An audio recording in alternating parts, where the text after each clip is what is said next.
गर्भावस्था के अंदर हम क्या क्या ख्याल रखें ग्रहण के दौरान, उसके बारे में आज हम विशेष रूप से बात करेंगे। तो चलिए शुरुआत करते हैं। चंद्र ग्रहण या सूर्य ग्रहण के दौरान गर्भवती महिलाओं को क्या क्या सावधानी बरतनी चाहिए और क्यों बरतनी चाहिए? पका हुआ भोजन इस दौरान क्यों नहीं ग्रहण करते, इसके पीछे आध्यात्मिक और वैज्ञानिक कारण क्या क्या है, उसके बारे में आज हम बात करेंगे। तो भगवत गीता के अंदर भी लिखा है कि भोजन पकने के 3 पहर के अंदर भोजन कर लेना चाहिए। 3 घंटे के अंदर नॉर्मली भोजन कर लेना चाहिए। 3 घंटे तक उसके अंदर प्राण रहता है। चौथे घंटे से भोजन जो है वो प्राणहीन होने लगता है। 5वें घंटे के बाद तो वो बिल्कुल ही प्राणहीन हो जाता है।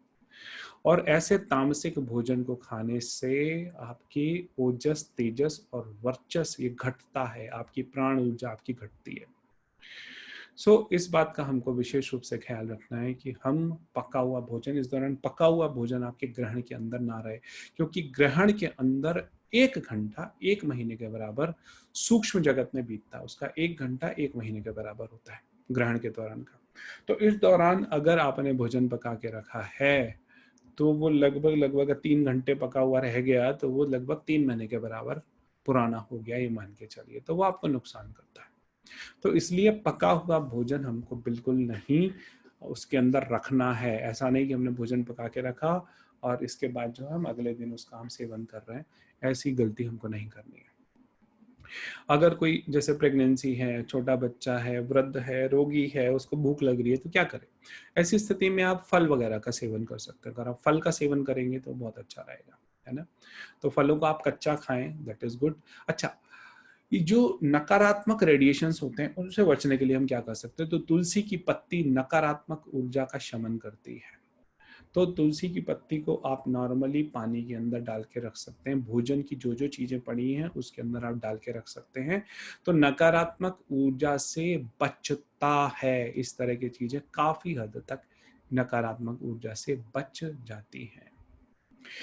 ऐसा माना जाता है किसी भी ग्रहण का जो ज्यादा असर है वो गर्भवती महिलाओं को होता है। तो इसलिए आप लोग को विशेष रूप से सजेशन दिया जाता है कि जो सूर्य ग्रहण हो चाहे चंद्र ग्रहण हो, आप खुले में नहीं निकले। खुले में निकलने की आपको सलाह नहीं दी जाती। घर में बैठकर आप मौन मानसिक जप और ध्यान आप कर सकते हैं। बच्चे को सेफ करने के लिए आप क्या क्या कर सकते हैं? तो गर्भ पर चंदन और तुलसी के पत्तों का लेप लगा सकते हैं। पहले से आप बना के रख लीजिए, चंदन और तुलसी के पत्तों का आप लेप बना के रख लीजिए और उसे आप गर्भ के ऊपर आप लगा सकते हैं। इससे ग्रहण का प्रभाव गर्भ में पल रहे शिशु के ऊपर नहीं होता। पेट के ऊपर आप गाय का गोबर भी आप लगा सकते हैं। गोबर को आप पहले से ले आए दिन में कभी भी, एक दिन पहले, और उसको आप लगा सकते हैं। गोबर के बारे में शायद आपको पता भी होगा कि रेडिएशन और नकारात्मक ऊर्जा को रोकता है। मैं आपको दोनों के प्रयोग बताता हूं। आप YouTube पे वीडियो भी देख सकते हैं कि मोबाइल जिसका खूब रेडिएशन है, अगर उसको आप गोबर के कंडे के ऊपर रख लेते हो और उसके बाद रेडिएशन मीटर से आप उसका रेडिएशन चेक करते हो तो बिल्कुल 0 हो जाता है। तो इसके ऊपर बहुत रिसर्च हुई, दे फाउंड दिस थिंग कि गोबर के अंदर रेडिएशन को रोकने की बहुत ज्यादा क्षमता है ना?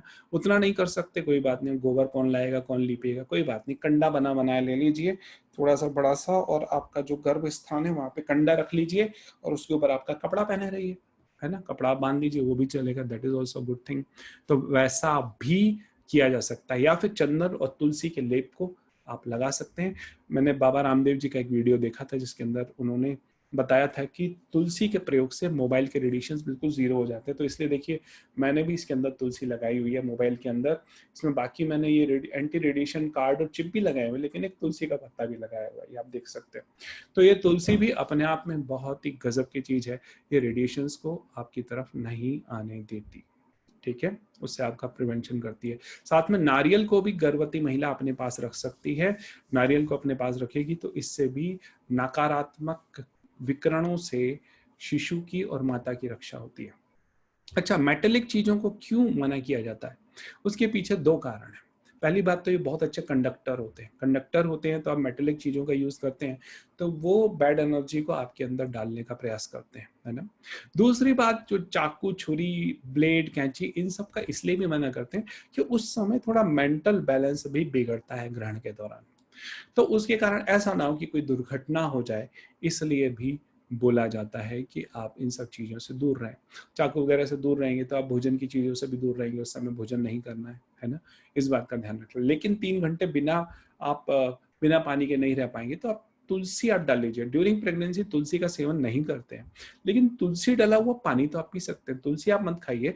तुलसी की सेफ्टी लिमिट ड्यूरिंग प्रेगनेंसी है 2-3 पत्ते, बहुत ज़्यादा आप नहीं ले सकते। और उसको पानी में डाल के उसका पानी तो आप ज़रूर पी सकते हैं, है ना? इतना तो आप कर सकते हैं। कुछ समय अगर प्यास लग रही है, पहले से ही आप पानी में आप तुलसी के पत्ते आप डाल के रख लीजिए। This will really really help you a lot. ठीक है, तो ये जो है आपके लिए बहुत अच्छी बात रहेगी। नकारात्मक ऊर्जा से बच्चे को बचाना बहुत ज़्यादा जरूरी है। अगर वो नकारात्मक ऊर्जा जो ग्रहण के दौरान होती है, अगर वो सहन नहीं कर पाता है तो वो अपाहज भी हो सकता है, मेंटली डिस्टर्ब भी हो सकता है। तो इसलिए हमें इस बात का विशेष रूप से ख्याल रखना है। ठीक है, अच्छा ध्यान रखिए, जो भी मंत्र, लोग ग्रहण से डरते हैं, लेकिन ग्रहण का एक ऐसा समय भी होता है जो आपकी मंत्र की सिद्धि के लिए बेस्ट काल होता है। तो आप 30 गुना ज्यादा फल देता है। कुछ लोग 21 गुना बोलते हैं, कुछ 30 गुना तक ज्यादा फल देता है। तो आप सोचिए, अगर आप उसके 2-3 घंटे के अंदर खूब अगर आप जप करते हैं, अगर आप जप करते हैं, आप मंत्र का जाप करते हैं, तो वो 30 गुना ज्यादा फल देगा। ऐसे बहुत सारे लोग होते हैं जो मंत्र की सिद्धि के लिए इस समय को यूज करते हैं। मंत्र की सिद्धि के लिए, यस, मंत्र की सिद्धि के लिए इस समय को यूज करते हैं। जो टाइफाइड का कोई मंत्र झाड़ने के लिए, कोई बिच्छू का डंक को, जहर को उतारने के लिए मंत्र, कोई कैसा, कोई पीलिया को झाड़ने के लिए मंत्र, उसको सिद्ध करते हैं। तो ये सिद्ध किया जा सकता है। मंत्र की सिद्धि का एक बहुत बड़ा ये काल है। लेकिन यहाँ पे कुछ बातों का आपको ध्यान रखना है। इस दौरान सूतक भी लग जाता है, तो सूतक के दौरान आपको मंदिर में नहीं जाना, देवी देवताओं का स्पर्श नहीं करना, है ना? इस बात का आपको ध्यान रखना है कि इस दौरान ना आप आरती करें, ना आपको हवन करना है, ना दीपक का यूज करना है, ना फल मतलब भगवान को चढ़ाने, इस दौरान आपको नहीं करना है ये सब चीजें। साथ साथ में ऐसा कोई मंत्र आपको नहीं जपना है जिसको आपने अभी तक नहीं जपा है। बात समझे? ऐसा कोई मंत्र नहीं जपना जिसको आपने अभी तक नहीं जपा। इस बात का आपको ध्यान रखना है। मालूम चला कि कोई नया ही मंत्र आप सिद्ध करने बैठ गए, नहीं, ऐसा नहीं। जो पहले से आप चल रहे हैं उसकी आप प्रैक्टिस जरूर जरूर करें, उसको सिद्ध करें। जो भी मंत्र आप जप रहे हैं, आप सोचे अरे सर ने बता दिया मंत्र सिद्ध करना है, चलिए ठीक है, मैं तो नया मंत्र निकालती हूँ, आज मैं इसको सिद्ध करके रहूंगी। No, it should not be like this. इस समय ना तो किसी से दीक्षा लेनी है, ना किसी को दीक्षा देनी है। इस बात का ध्यान रखना है, जो मंत्र आप ऑलरेडी जप रहे हैं उसी को आपको जपना है। हाँ, एक बात का ध्यान रखना है कि गायत्री मंत्र इसमें जरूर जरूर हो, है ना? मैं ये नहीं कह रहा हूं कि पूरे टाइम आप गायत्री मंत्र जपें, आप जिस मंत्र को सिद्ध करना चाहें आप कर सकते हैं, लेकिन गायत्री मंत्र इसमें होना बहुत जरूरी है। हो सके तो शुरू में एक माला और अंत में एक माला, इतना जरूर जरूर कर लीजिए, है ना? तो इतना अगर आप कर लेंगे तो बहुत अच्छी बात है। खुले आसमान के नीचे आपको नहीं जाना है, इस बात का आपको ध्यान रखना है। No physical relations, no food, इस बात का इस समय भोजन में नहीं लेना है। अगर आपको पानी वगैरह लेना है तो तुलसी डाल के लीजिए। और कोशिश करें, जैसे भूख आपको लगती है कि संभावना है कि मुझे भूख लग जाएगी, मैं क्या करूंगी, तो ये स्टार्ट होने से पहले, ग्रहण स्टार्ट होने से पहले आप जो भी आपको भोजन वगैरह लेना है या स्वल्प आहार जो भी लेना है, उसे आप पहले से ही ले लीजिए। ड्यूरिंग जो इस समय आप अवॉइड करें। पानी के बिना कुछ लोग नहीं रह पाते हैं, कोई बात नहीं, पानी के बिना नहीं रह पाते तो पानी आप पी सकते हैं, लेकिन तुलसी डला हुआ, इस बात का आप ध्यान रखें। अगर हो सके तो ग्रहण के ठीक पहले और उसके बाद में आप स्नान करें। अब स्नान कैसे करेंगे भाई? सबसे अच्छा बोला जाता है समुद्र का स्नान, क्योंकि उसके अंदर सॉल्ट होता है। समुद्र तो जाने से रहे, है ना? वैसे तो बहुत सारी चीजें इसमें शास्त्रों के अंदर बहुत सारी चीजें वर्णित हैं, मैं आपको शॉर्ट में बताना चाहूंगा। पानी के अंदर नमक डालिए, स्नान कर लीजिए। नेगेटिव एनर्जी को समाप्त करता है, पहले भी और बाद में भी। बाद में तो जरूर करना है, पहले एक बार नहीं भी करोगे तो चलेगा, बाद में जरूर कर लीजिए। Negative energy, you will vanish that whole negative energy. ठीक है, तो ग्रहण के सूतक के दौरान आपको मंदिर में नहीं जाना, घर में देवी देवताओं का स्पर्श नहीं करना, यज्ञ वगैरह नहीं करना है।